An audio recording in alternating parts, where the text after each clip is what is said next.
Oi, pessoal, eu sou a Claudete Cordeiro. Hoje eu estou gerente de experiência do cliente. Bati um papo delicioso com a Cat e gostaria de convidar vocês a assistir, tá bom? Olá, pessoal, tudo bem? A gente está aqui hoje com a Claudete Cordeiro, que é gerente de experiência do cliente, vai bater um papo com a gente aqui da CAT. Clau, muito obrigado pela sua disponibilidade de estar falando com a gente. Obrigada primeiro pelo convite. Eu trabalho há algum tempo já no mercado de experiência do cliente, mas não efetivamente como gerente de experiência do cliente. Mas eu gosto de dizer que toda a minha carreira é pautada em entregar uma grande experiência para qualquer pessoa que passar por mim, né? Como é que você foi levada a trabalhar com atendimento a clientes? Foi algo pensado, algo que você planejou para a sua vida, para a sua carreira, ou aconteceu? Porque o meu caso, eu falo que aconteceu. Ainda bem, quase 30 anos, mas você planejou? Como é que foi? Conta um pouquinho para a gente da tua história. Na verdade, eu comecei a carreira num banco e como atendente. Então, eu gostei muito da interação com o público e eu caí no call center do jeito que a maioria das pessoas caíram na década de 90, tipo, para complementar a renda, para pagar faculdade, essas coisas. Mas aí eu amei, eu me apaixonei de tal forma que eu fui ficando, e aí descobri que era o que eu queria fazer. E foi engraçado que eu não estava fazendo faculdade ainda, na época, né? E aí, porque eu fiz alguns anos sabáticos, eu era meio rebelde, e eu achava que naquele momento fazer faculdade não era bom e tudo mais, né? Tipo, ia me colocar numa caixa, assim, eu tinha uma visão da faculdade que ela não ia abrir meus horizontes, que ela ia fechar. E aí, quando eu me descobri nesse mundo, eu falei, putz, eu vou fazer faculdade de Relações Públicas. Aí eu fui fazer RP, porque para sedimentar mesmo essa coisa, sabe, do relacionar-se. E o que você pode falar para a gente desse tempo aí que a gente está trabalhando lá de trás? Eu brinco muito que, nossa, primeira empresa a gente não tinha nem gravador direito, né? Tinha que escutar a ligação, fazer monitoria. Não vamos ficar falando disso, tá? Porque entrega muito o tempo. Não, não, não pode. Mas como é que você enxerga essa mudança toda nesse tempo que você, de lá quando a gente começou para hoje, o que que mudou? Ou continua a mesma coisa? Melhorou, piorou? Acho que evoluiu muito, principalmente em termos de ferramentas, né?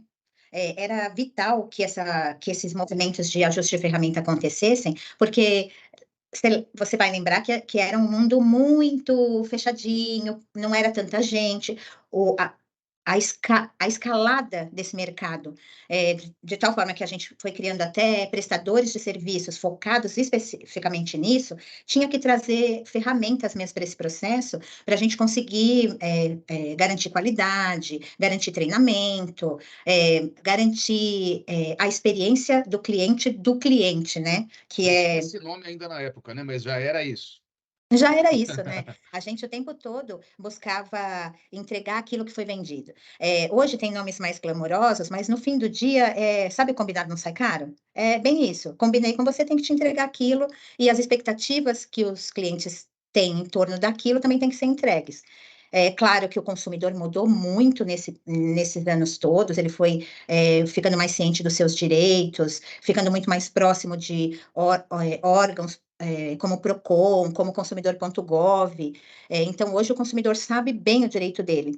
Então, isso também traz para as empresas uma responsabilidade extra, né? Mas quem já fazia isso lá atrás não está sofrendo. Eu acho que não está sofrendo. O atendimento, principalmente em central, basicamente, são pessoas e tecnologia, né? É, Exatamente. e como é que você enxerga essa tecnologia, inteligência artificial, como é que isso está impactando as empresas, em geral, nesse atendimento? Eu vou falar minha opinião, tá? Totalmente pessoal, assim mesmo. Mas, assim, é muito engraçado, né? Mas vamos falar real: inteligência artificial não é um assunto novo. Tudo bem que agora ele virou buzz, mas ele não é um assunto novo. Porque a gente lá atrás já falava em colocar processos de inteligência artificial. Há muitos anos a gente fala em deixar o operador para tratar casos mais complexos. E aí você tem serviços de URA evoluindo para a inclusão da inteligência artificial nesse processo, para que ela possa apoiar nas respostas, para as respostas não serem tão padrão. Porque quando você fala de URA, lá do passado, você fala, tipo, diz que um para isso, diz que dois para aquilo. Então, é meio chapado, né? Hoje, o consumidor, ele não quer ficar discando nada, ele quer dizer o que ele quer e que a resposta venha. Então, para isso, a gente vai precisar trazer cada vez mais a inteligência artificial para essa conversa. Mas não é milagroso, né, Evaristo? É uma coisa que é um bebê que precisa aprender bem do seu trabalho, né? E aí conseguir fazer tudo isso que você planeja. Não é uma coisa que dá. Eu acho que muitas pessoas pensam, poxa, pluga a inteligência artificial aí, boa. Não é assim. Tem que ter um cuidado, uma curadoria, mas ela é, na minha visão, imprescindível para a gente ir além, sabe? Você enxerga alguma barreira na adoção? A gente, há um tempo atrás, pelo menos, em eventos, né? Todo mundo falava, o atendimento vai acabar, a gente ia ficar todo mundo sem emprego, né? Não ia mais precisar da gente, ia ser só robô. Você acha que tem alguma barreira ainda em relação a isso? Eu acho que a gente já descobriu que isso não vai acontecer. Até porque, é o que eu acabei de falar, a inteligência artificial vai precisar de alguém ensinando ela o tempo todo. O que eu acho que é a evolução do trabalho, se você pensar na história como um todo. Lá atrás, era um trabalhador que colocava tampinha no detergente, e isso foi evoluindo. Eu acho que o nosso mercado de serviços começou muito parecido com a indústria, né? Porque no fim das contas ali é meio tudo trabalho, né? Então, o trabalhador, ele vai precisar ir se especializando um pouco mais. No início dos anos 2000, eu já dizia para o meu operador, naquela época eu era supervisora, eu já dizia para ele assim, se você atender igual um robô, a gente meio que, realmente você pode perder o seu trabalho porque é mais barato colocar uma URA. Mas se você atender a pessoa, acolher a pessoa, isso, ó, há anos, hein? Você vai ter um diferencial. E eu acho que é isso o diferencial. Eu acho que o humano como um todo nunca vai ser totalmente substituído. A gente tem elementos que são insubstituíveis, sabe? E principalmente porque a gente também evolui, né? Então a gente vai evoluindo com as descobertas, e aí eu acho que a gente é imbatível. Eu acredito Ah, muito no ser humano. e quais são as características que você acha que são as mais latentes, vamos dizer assim, desse mercado? Já foi muito mais gigante, mas ainda é muito grande, né? De central de atendimento, call center. O que que você pode falar para a gente? Evaristo, eu acho que hoje, primeira coisa, a gente precisa começar a encarar, as pessoas precisam começar a encarar o call center, parar de encarar como primeiro emprego, como aquela quebrada de galho, sabe? A pessoa precisa entrar ali e entender que ali ela pode construir uma carreira, que é uma carreira muito bonita, que é uma carreira onde você aprende muito, e você aprende muito sobre relações humanas, né? As coisas mudaram muito, a questão é de CPF para CPF. Quando a gente está conversando com o cliente, a gente pode até estar representando uma empresa, mas a gente está ali com o dever de se relacionar com aquela pessoa, né? Então, a gente tem que estar muito próximo, a gente tem que acolher, a gente tem que ouvir, a gente tem que meio que colocar o sapato da pessoa, porque quando você faz isso, você consegue ser mais assertivo na ajuda, sabe? Você consegue realmente ajudar. E eu acho que o perfil precisa ser muito bem elaborado pelas empresas, de acordo com a empresa que ela está atendendo. Eu não acredito mais num perfil robótico, independente do seu negócio. E eu acho que as empresas que não chegaram lá vão chegar também, porque os consumidores vão empurrar elas para lá.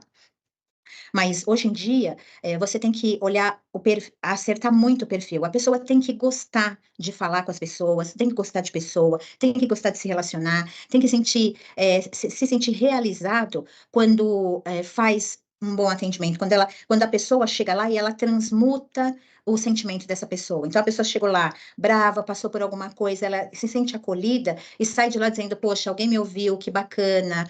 As coisas deram certo com essa empresa por causa disso. Então, é, é o CPF que vai fazer isso, entendeu? Tem que Não é gostar um de servir, CNPJ. né? Tem que gostar de servir, Evaristo. Mas eu acho que tem uma. Como é que eu vou te dizer? Eu acho que tem um preconceito quando a gente fala em servir. Hoje em dia, a gente fala em. Eu acho que às vezes a gente fala em servir e a gente fala em servir como como ser servil, sabe? E às vezes incomoda. Se bater na pessoa assim que ela está sendo servil, ela acaba se incomodando. É, ela tem que entender que ela é servidora, que ela muda, sabe, que ela muda o dia de uma pessoa quando ela quando ela ajuda aquela pessoa a se conectar com aquilo que ela precisava.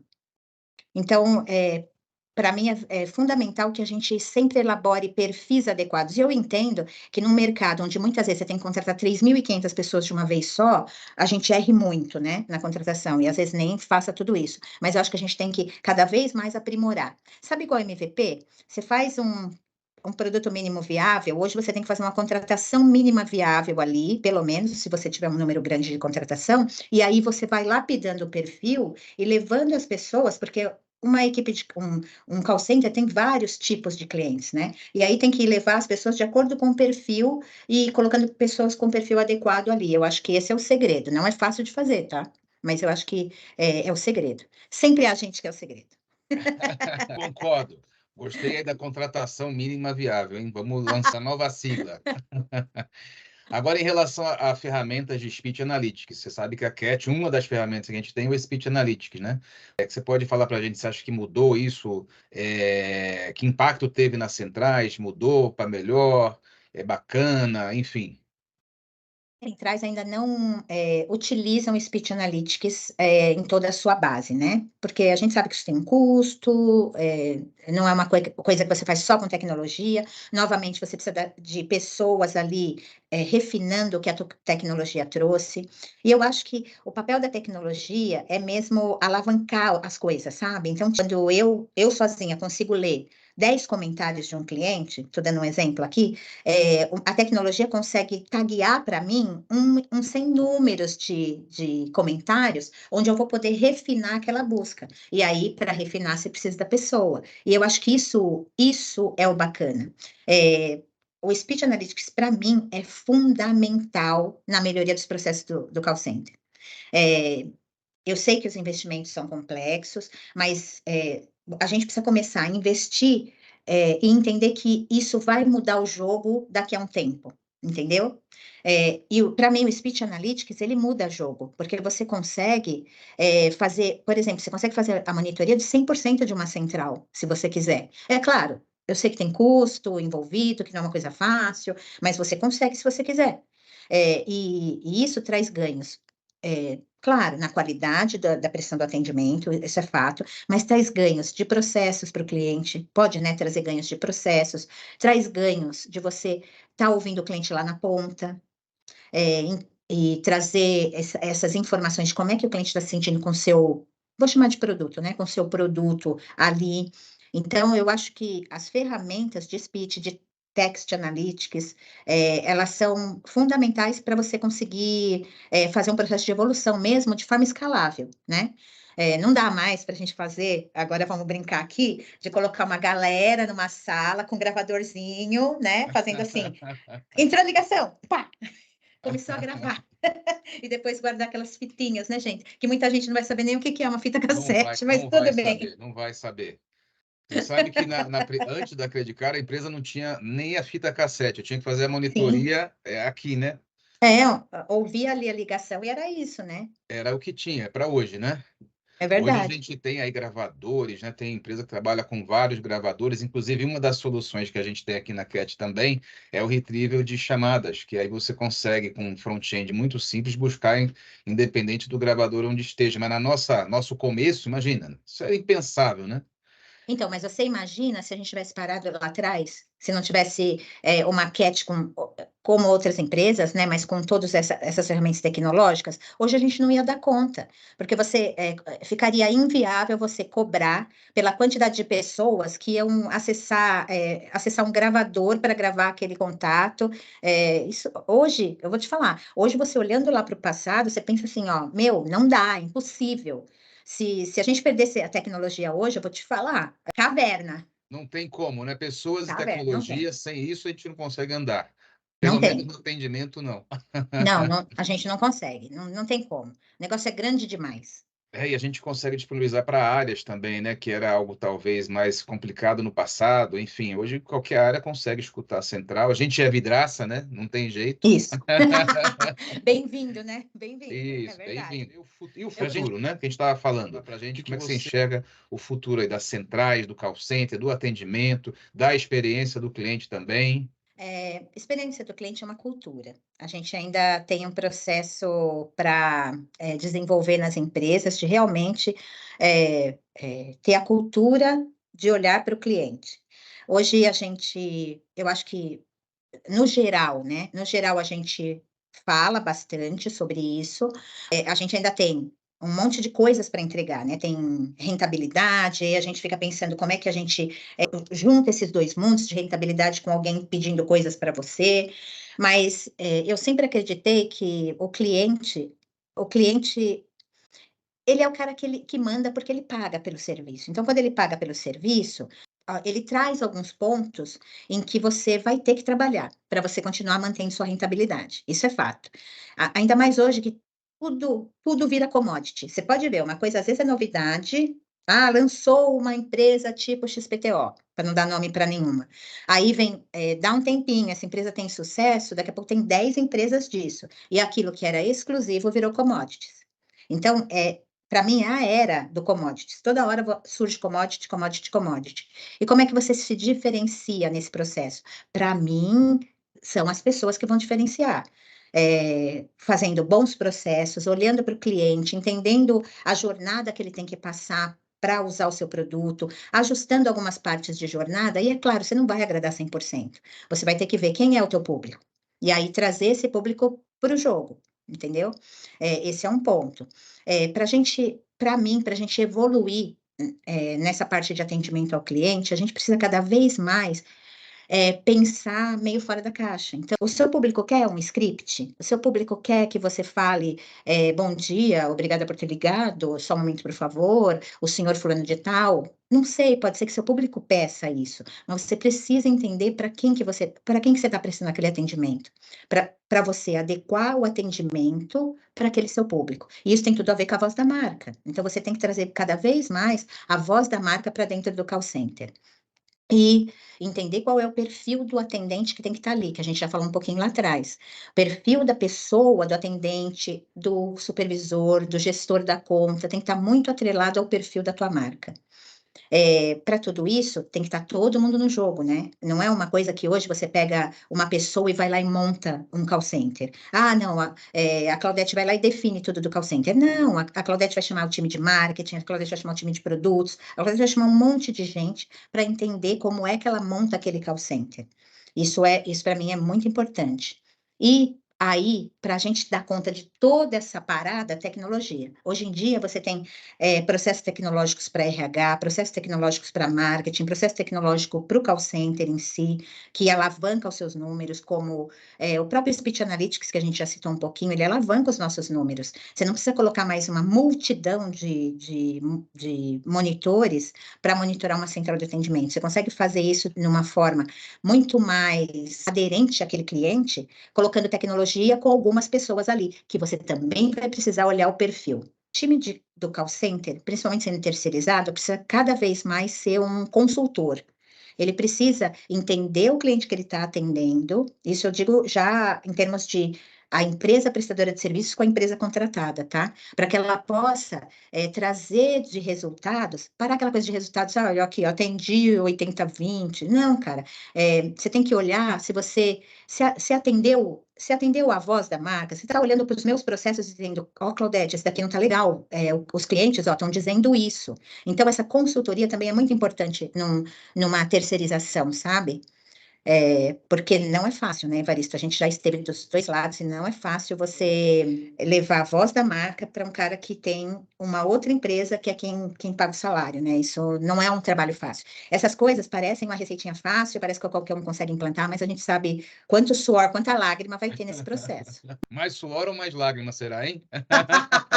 Rafael, muito obrigado pela sua disponibilidade de estar batendo papo com a gente. Foi uma delícia conversar com você. Só te agradecer aí a disponibilidade, a atenção, a conversa, o papo. Eu adorei conversar. Chame quando quiser.